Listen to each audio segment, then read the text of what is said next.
اس پر اگر کوئی سوال ہے تو فرمائیے. جی یہ دونوں بھائیوں کا اس وقت نبی ہونے کا کیا حکمت تھی؟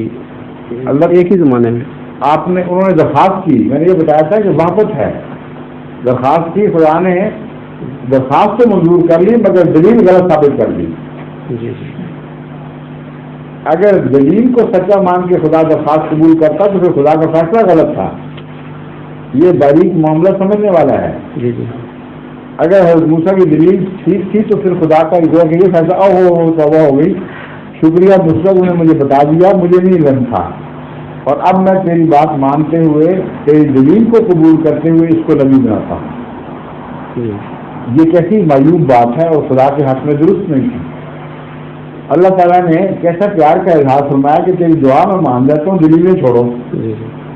وقت آیا اور بتا دیا کہ موسیٰ کی دلیلیں دونوں غلط نکلی،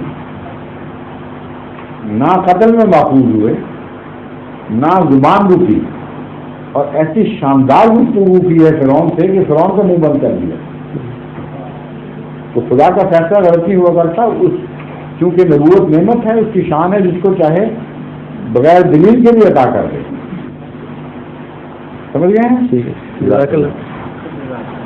اور آپ کا دونوں سوال ہو گئے ہیں. کل مجلس سوال و جواب بعد نماز مغرب و عشاء منعقد ہوگی اسی طرح جس طرح آج ہوئی ہے. تو جو دوست بغیر سوالات کے رہ گئے ہیں وہ انشاءاللہ کل ان کو موقع مل جائے گا.